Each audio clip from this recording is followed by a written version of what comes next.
Yo, what's good?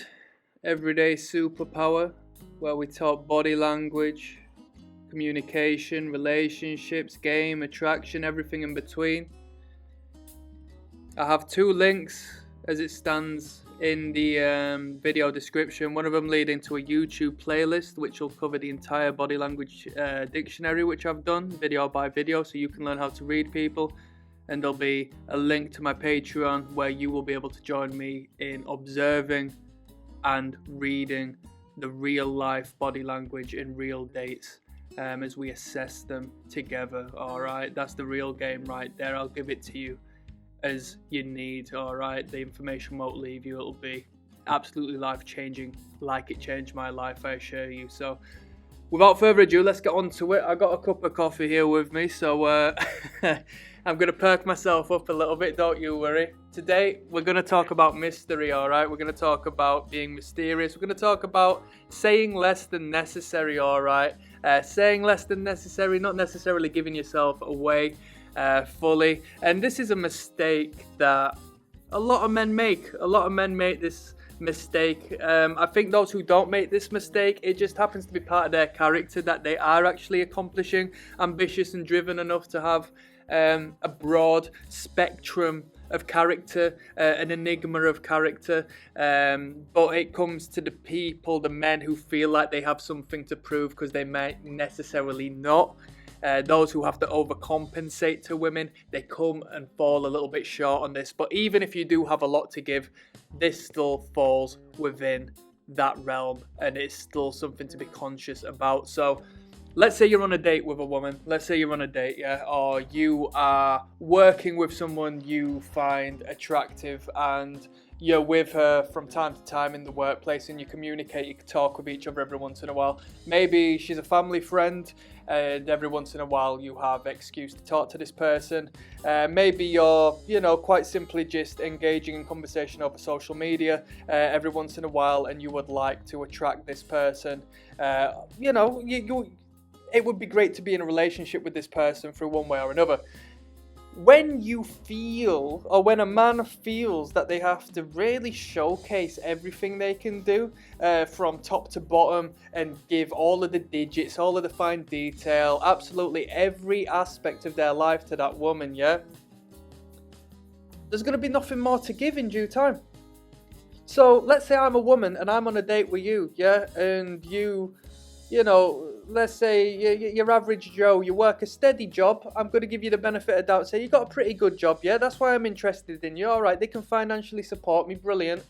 With my creative endeavors, and this seems like a good fatherly prospect for my offspring down the line. Stable job, nice. But you have a stable job, you enjoy meeting your friends at the weekend, playing a bit of, you do have a little bit of an edge to you. You like to play a little bit of golf or something. I come from a working class background, so the idea that you play golf, that's something a little abnormal from what I'm aware. I'm quite interested in that. That's cool. That's a different aspect. So that's good. That sparks my imagination. I mean, not to the highest degree. It's just golf, innit? But you're a little bit different in that regards. And then outside of that, you do a little bit of cooking. You don't mind cooking. You come back from work, you relax, and you just, play a bit of golf on the weekend, have a couple of drinks with the lads, and then you're back to work and blah, blah, blah. And your work's the most important thing. All right? There you go. So now I know all of that. I know your routine 7 days a week, day in, day out. You don't necessarily stray from that too much. I can tell you what you're doing a year from now. My imagination isn't going haywire off of you. You know what I mean? You've not, even if you do more, right? So let's say you as a man do more than that and you're keeping that from me, yeah? You haven't hinted at it. So if I've not clocked on to the fact there's a depth within you, with you not hinting that towards me or opening the gate that there is more to you, I believe that I know everything about you. I know your boundaries and I know that everything's set in place, and that's boring to me. That's boring. When you watch a film, it's nice to know. Well, it's not. Let me re-clarify. When you watch a film, when you play a video game, when you read a book, when you are absorbed in good media, you don't know what's coming next. The story unfolds. you see. The story unfolds and keeps you entertained and keeps you interested. When people give spoilers at the end of a film or the end of a TV series and all that, you might not enjoy the journey as much because you already have idea and you already have understanding of how it ends, or you have, an understanding of the plot and so forth and where it leads beyond if you didn't know. It becomes less interesting, less satisfying. And listen to this, when somebody spoils the end of the film, that might turn you off actually watching the film throughout its entirety. Don't you understand? That applies and has parallels with your communications as an individual. Always say less than necessary. When your boss gives you little information about who they are, you wonder, what do they get up to? I've been in countless workplaces where people have spoken about the bosses and the management and so forth. Do you think he does that on the weekend? What do you think he does outside the work? Do you think he's this, that? Because it sparks intrigue, it sparks, it flourishes in the imagination of others. You apply that to your relationship. In one of the last videos, if it's out by now, we spoke on Christian Grey of the successful romantic fiction 50 Shades of Grey. One of the biggest elements to his seduction and why he created such an impact on the imagination of women was the fact that he had a dark side. He was an enigma.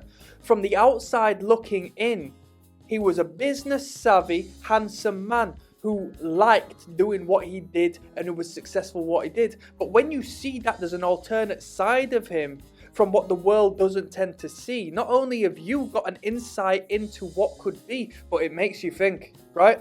And what is love? You could say love is being on somebody's mind. She's on my mind 24/7. I can't get her out of my mind. All right?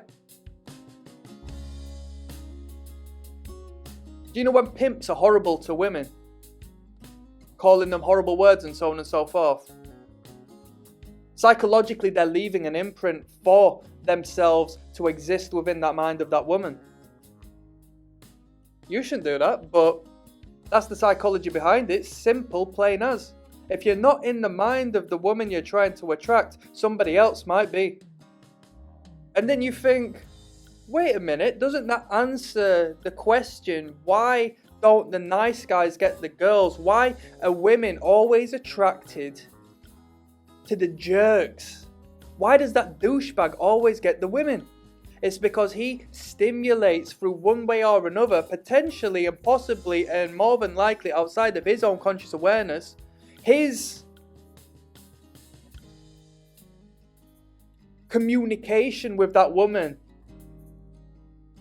creates a space for him inside her mind, stimulating her imagination, whether it be negative or positive. All is fair in love and war. The nice guy reveals himself. The nice guy has no dark side. The nice guy might have a dark side, but he doesn't utilize and weaponize it in a sensual way. And manipulation. It's not manipulation when both parties are enjoying the cat and mouse chase. It's seduction. It's a beautiful and exciting thing. It gives you life. It gives you a fire under your ass to get up and move and to, enjoy the chemistry, the biological reaction that bubbles within both of your brains when you're going through this process.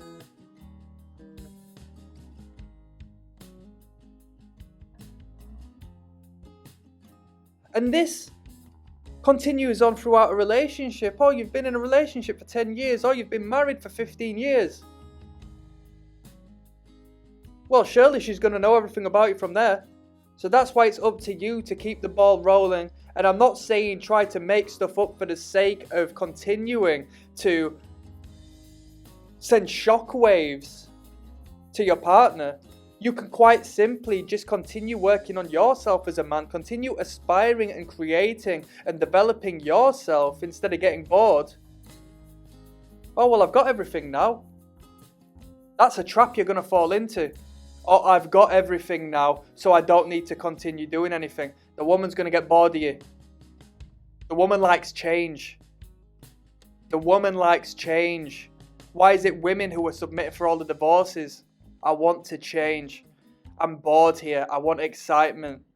The man is happy to have a woman who looks after him, who cooks for him, who pleases him sexually. Yeah? Simple as, that's it, job done. My biological needs are met. That woman needs excitement in her life. Don't perceive her through your eyes. Don't project yourself, your being, your wants, your ambitions, your needs onto her. She's a different creature. She has a different brain. She has a different biology to you. She has different desires and needs, all right? So you, if you're a man and you don't want to game the system by manufacturing and creating instances as to where you can influence this enigma of self and promote this, you know, topsy-turvy curiosity within the woman, what you can definitely do is go forth and add twists and turns into your own life and take the path least traveled and surprise the woman through your own endeavors, through your own adventurous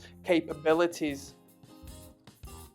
By default, not only are you going to live an exciting life, but bringing the woman along is going to be exciting and stimulating for her as well, yeah?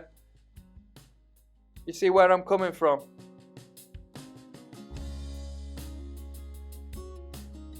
Be surprising. Switch it up every once in a while. Nobody needs to know what you're doing 24 hours a day. And this is effective communication, impactful communication, external to sexual relationships. It will work with friendship groups, social groups, and so on and so forth. Be an enigma, be elusive, be mysterious. Do things outside of the norm. Be proud of doing things outside of the norm. Take the path least traveled and be a person with character. Be a person with a story. Be a person with a story to tell, all right? But ensure that that story isn't the last story and that story isn't the tell-all story. Ensure that you leave details out. Feel free to be general, be generalized. When we looked into Christian Grey and how he was described in this brief biography that was set out to him, he was handsome, he was business savvy, he was tall, he was muscular, he had broad shoulders. How descriptive is that? That's so vague and so general, because in that generalization, what a person can do is project their own ideas and fill in between the gaps, you know? What are you doing today? I'm keeping myself busy, you know. I've got a couple of endeavors on the go. If somebody's interested in what they're going to say from that, they're going to ask you to elaborate. Oh, yeah, what are you doing? Do you know why? Because they're interested. But if they go, what are you doing today? And you respond with, well, I'm going to the shops at 5 minutes past 5 p.m. Hopefully get back for 6 so I can watch the news on the television. And then I'm going to cook some food maybe around 7:30. I'm going to cook chicken chow mein and blah, blah, blah, blah, blah, blah. They're not going to ask you to elaborate. They're not going to chase you in conversation. They're not going to be engaged with you, pursuing you to understand you. You're not going to have triggered their imagination because you've given everything to them on a plate and you're going to come across as boring, all right? Unless you genuinely have something exciting to say that you feel you should slip in conversation. When you go on a date with someone, if you genuinely have an exciting side of you, let it out with a sentence. Let it out with a passing comment. Let them have a little moment of discomfort in assessment of what you've just put out on the table nonchalantly. They might ask you to go, what did you just say? Or they might just hear it and start to think, you know?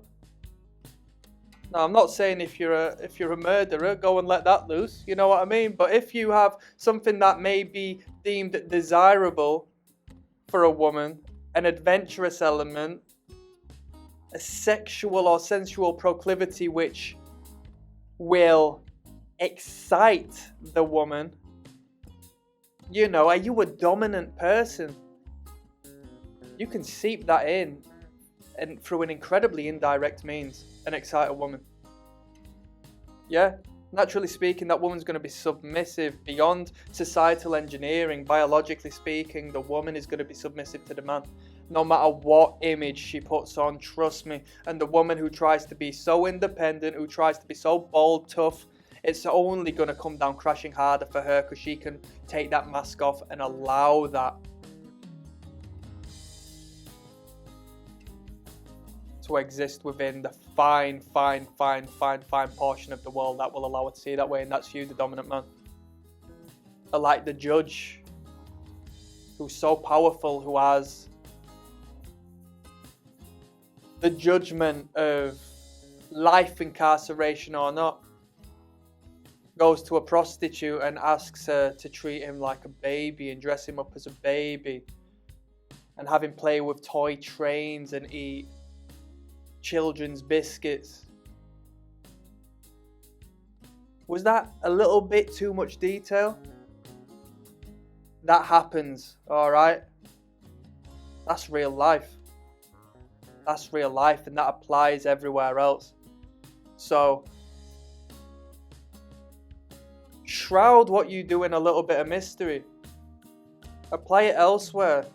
Okay, I've learned how to apply it in my relationships, in my dating. Now I'm going to apply it to my art. Like Michael Jackson, who was an enigma. Like all the best artists who have incredible minds. They might be relatively simplistic in their train of thought and their creative process, but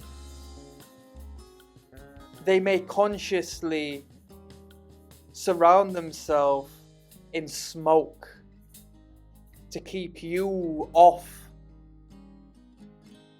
center in your observations of them, and in response it sparks your imagination and you give them a larger than life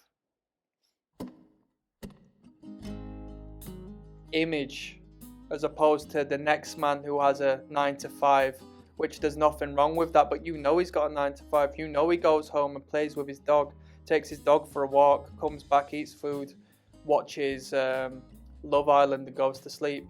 That's boring. That's boring. That's robotic behavior. The artist might do the exact same thing, just he replaces walking the dog with painting a picture. Makes food, watches Love Island, goes to sleep. But the way that the artist shrouds himself in shadow and mystery,